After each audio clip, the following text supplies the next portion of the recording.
Hello all, this is Unit 2 and Unit 2 consists of 2 lessons. Now, in this unit, we are going to explore and try to understand one of the main concepts you need to master before embarking on your translation. If you remember, we said earlier that one of the objectives of this course is to teach you the approaches to translation. How do we approach translation? By now, we agree that a literal translation is useless. We need to understand the culture that stands behind the language and the idioms as well. The second thing we need to examine is how to approach the translation. Of course, the word approach here might seem incomprehensible for you. Now, approach means a method. How am I going to translate this? In which way? Semantic or communicative? Which method to choose? What does this mean? Let's start. Let's first define. Let's define through an example. Examples are the best way to understand. Okay, look at this sentence. Work circumstances force the translator to maximize the efficiency of the cognitive processes. How do we translate this sentence? Here is one translation. Look at this.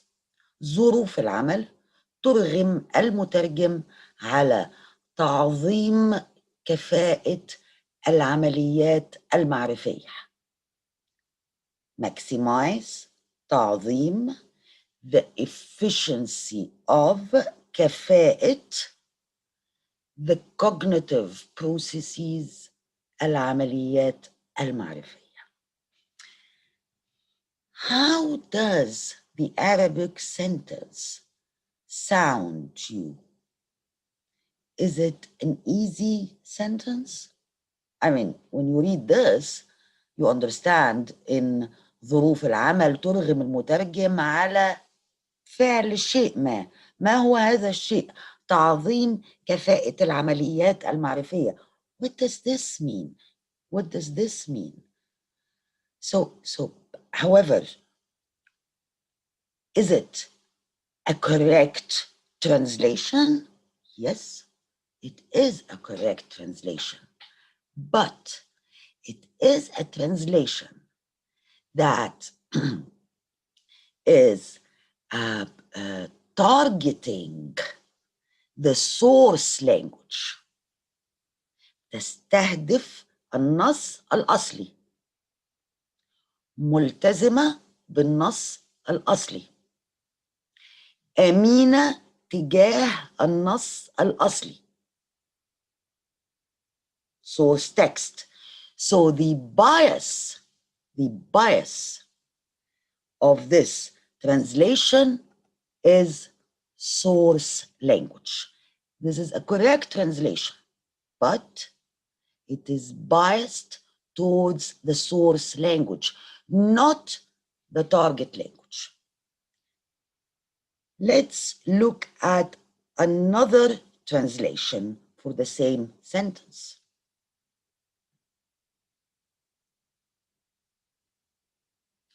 ظروف العمل ترفع قدرة المترجم إلى أقصى حد ممكن على فهم النص وترجمة معناه كاملا. So maximize is translated بعدة كلمات. ترفع إلى أقصى حد ممكن. قدرة المترجم is the efficiency. Okay. The cognitive processes is translated as فهم النص وترجمة معناه كاملا, which is much easier than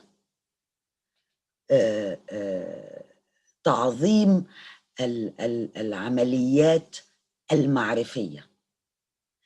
تعظيم العمليات المعرفية اللي هو ترفع قدرة المترجم إلى أقصى حد ممكن, maximize, على فهم النص وترجمة معناه كاملا. Again, this is a correct translation. A correct translation. And it sounds easy. And we understand it. We understand the sentence. But here, what is the target of the translator here? What is the target? What is the purpose? The purpose is the target language. This is targeting the Arabic readers, not the source text. Okay? So we call it target language biased. So these are two translations. They are correct. Both are correct. They both do justice to the source text. But in translation, one communicates the meaning easier than the other. So the translation we have in front of us is easier in communicating the meaning. That's why we call it bias to the target language. So we have two methods of translating. There are only two methods when it comes to translation. The first one is what we call communicative translation, الترجمة التوصيلية من ناحية توصيل المعنى, and semantic translation, الترجمة الدلالية. Okay. So there are many differences between the two methods, as we have seen in the example. We've got two correct translations for the same sentence. What are the differences that we need to remember? The most important is communicative translation, الترجمة التوصيلية, is target language biased. The bias is towards the target language. It keeps in its mind the target reader, the target language, to communicate the meaning. And of course, the semantic method is source language biased. Okay, so الترجمة التوصيلية cares about the target language, cares about me, the Arabic reader. The semantic remains very committed and biased to the source language. Okay, let's speak a bit about communicative translation. Communicative translation addresses itself mostly to the second reader, the target reader. It's biased to the target reader because this reader expects a generous, a clear transfer of the foreign elements into his own culture, as well as his language. So العمليات المعرفية, we need to understand this, of course, in terms of language and culture. even when you say in Arabic العمليات المعرفية, what do you mean by that?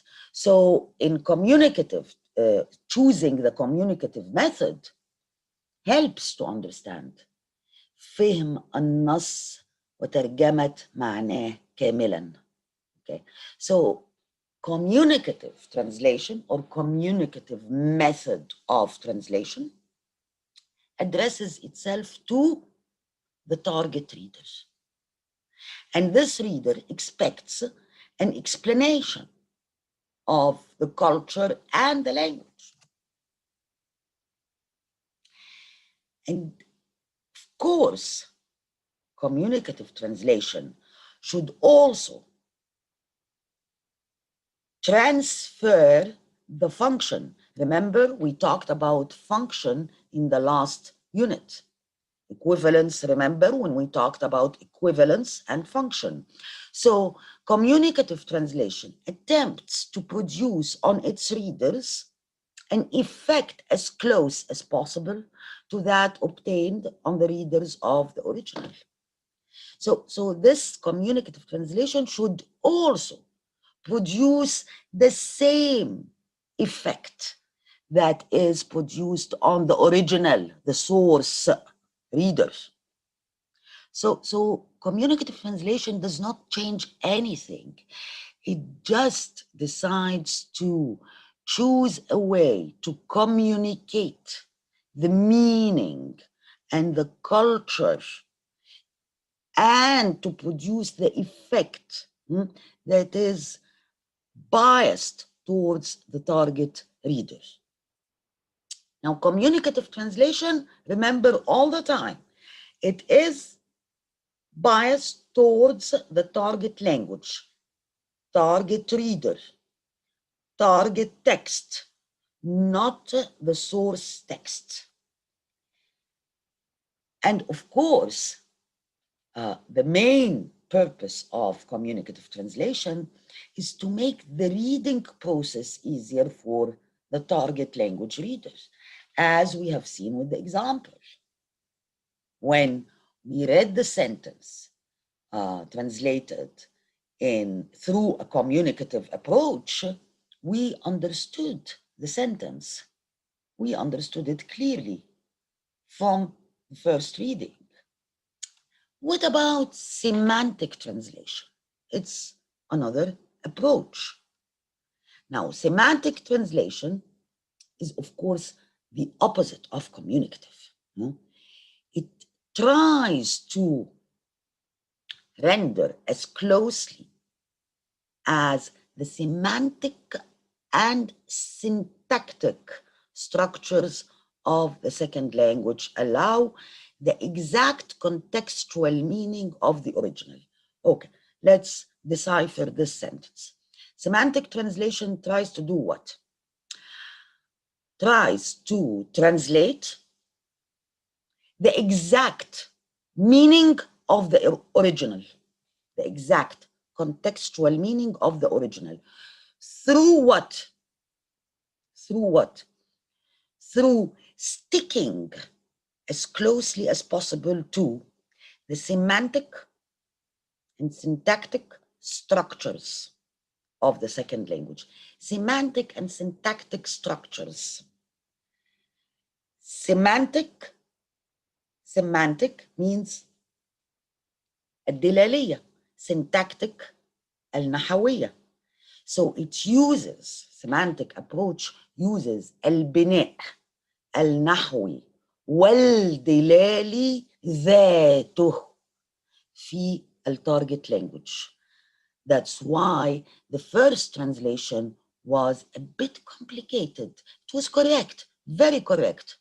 ترغم ظروف العمل ترغم المترجم على تعظيم. Okay, so the translation sticked to the exact contextual meaning of the original through using the semantic and syntactic structures of the second language, in this case, the Arabic language. That's why That's why we say it is biased towards the source text, not the target text.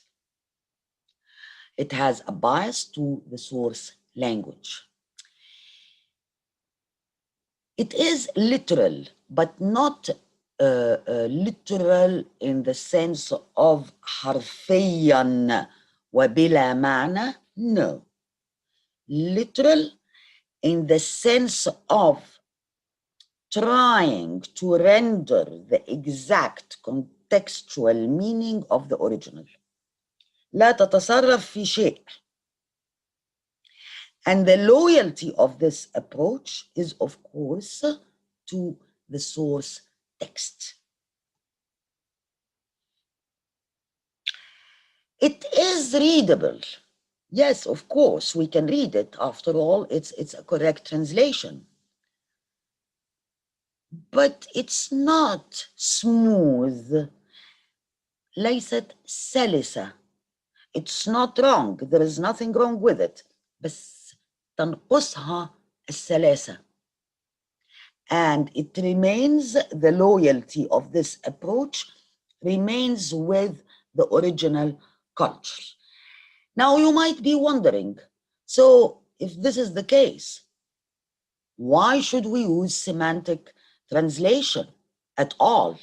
There are certain texts in which we have to use semantic translation, and this is something that we will do in the coming units and lessons. So one approach is target language biased, and the second, which is semantic, is source language biased. These are the two main approaches we need to think of when we embark on translation. And certain texts require a communicative approach, while other texts require a semantic approach. So far, I'm trying to remind you, we have done the meaning of equivalence, function, and now we have done the two approaches to translation: communicative translation, الترجمة التوصيلية; semantic translation, الترجمة الدلالية. We are going to do many examples after that to understand where to choose semantic and where to choose communicative. We learned that there are two approaches to translation: communicative and semantic. And the last question we ended with was, when do we use communicative translation and when do we use semantic translation? In order to answer that question, we need first to understand types of texts.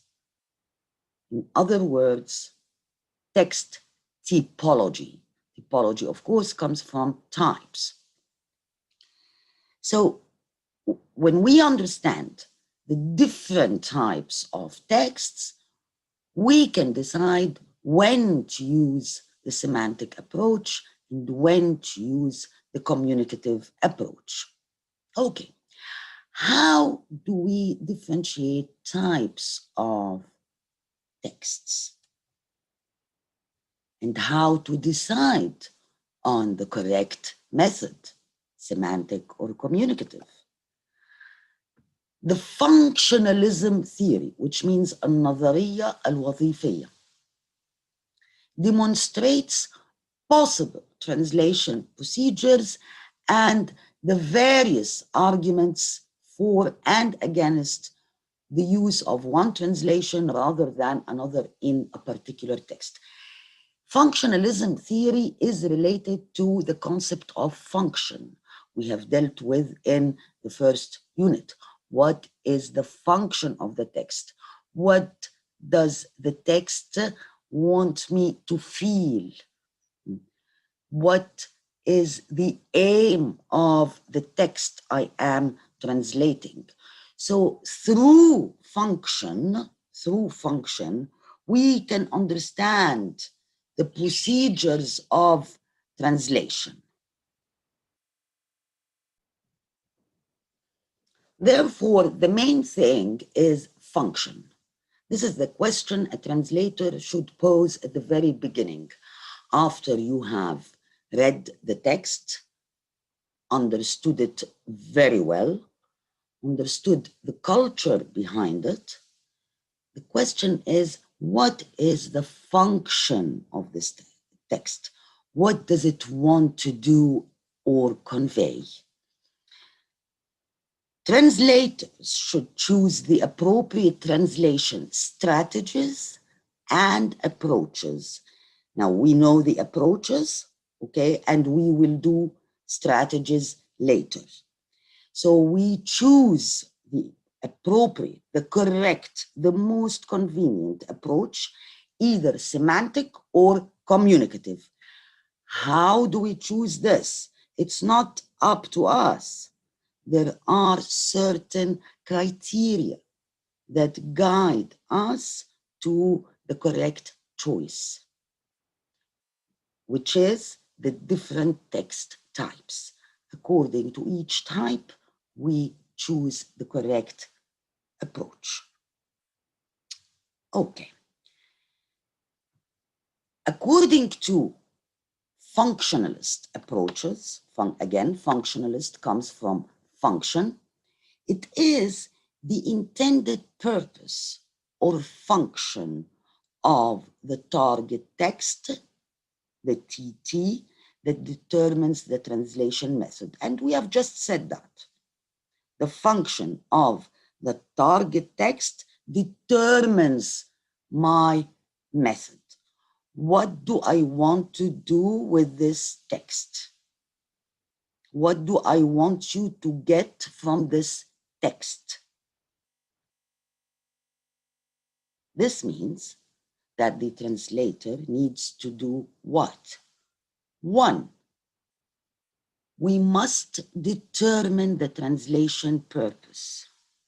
Mind you, I'm repeating almost the same thing in different ways. So when I read the text that I want to translate, I must determine the purpose of this translation. Am I translating this book so that you can read it in Arabic and enjoy the feelings and the images? Or am I translating this text because there are very important information that I want you to know? Or is it a recipe that I am translating? So you just need to understand the recipe and follow the steps. Why? What do I want the target reader to know or to do after having read my translated text? 2, the translator needs to determine whether the translation is intended to show the different aspects of the source text or to achieve the same functions as the source text. What do I want to convey to the target reader? Language, different aspects of the source text, like language, images, description, emotions, or I just want to achieve the same functions, like a guiding book, a self-help book, as I told you, a recipe.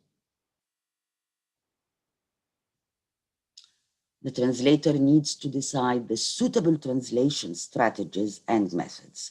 So after having done number 1 and number 2, the translator can decide on the suitable translation approach. And this is what we call text typology. When we do this, we decide on the type of the text. Now, text typology is a very useful tool to explore translation approaches for different types of text. We need to decide on the type of the text in order to be able to choose the most convenient method of translation. How do we decide on the type of the text? We must determine the translation purpose. Do I want to show different aspects of the source text, or I want to highlight the same function of the source text? Now, what's the meaning of typology? What does that mean? Text types as an essential pattern of text embodies linguistic functions, thinking modes, and cultural conventions. So the type of the text depends on linguistic functions. This is, of course, related to language. Thinking modes, what is the point of view of the source author? Thinking modes, the mindset, and the culture behind that. Language, thinking, and culture. These are the things that determine the text types. You might ask how useful it is. Is that useful to study text types? Yes, of course, because it helps you to have a deep understanding of the text and to decide adequate equivalence in target language text from the source language text. We talked about the importance of understanding the text, the language, the culture behind the language. Now, when you do that, you can decide on the adequate equivalence. How do I translate this? Which approach do I choose? Now, every text is characterized by one or several basic communication functions. Every text should have one function or even more. Every text.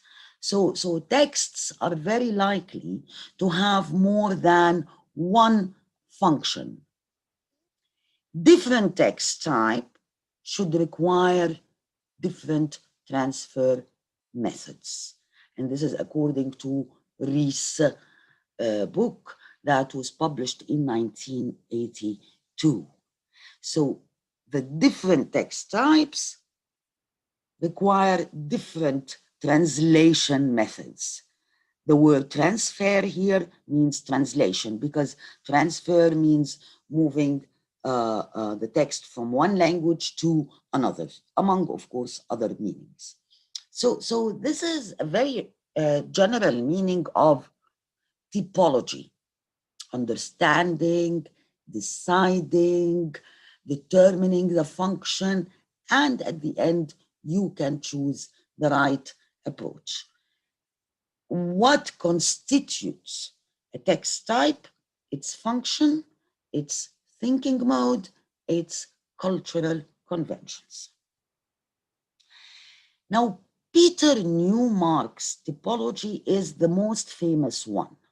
There are other translators who designed typology of the texts, but Peter Newmark actually is the most famous one. Now, Newmark classifies different texts into 3 categories: expressive text, informative text, vocative texts. And you need to remember these 3 types. These are types of texts: expressive, informative, and vocative. Of course, we need to understand the meaning of each type. Expressive texts, النص التعبيري, because it comes from express. Like what? Literature, novels, plays, poems, autobiographies, personal correspondences like letters, or authoritative statements, قرارات رئاسية. So these are expressive texts. They express something. Informative texts, نص الإخباري, because it informs you something, like textbooks, school textbooks, reports of meetings, papers, articles, memos, minutes, محاضر اجتماعات, legal documents, وثائق قانونية. Any document that has scientific or technological or commercial or industrial or economic content. These are all kinds of texts that inform you something. What about the vocative text? النص الداعي يدعو القارئ to do something, like notices, propaganda, publicity, or speeches, the Friday prayer speech, election speech. Usually, these texts call on the reader or on the listener to do something. So we have expressive, informative, and vocative. Now, suppose you forgot those examples: autobiographies, minutes, propaganda. You look at the text and you decide, does it express something, or it informs something, or it calls upon the reader to do something? So that was the typology as designed by Peter Newmark.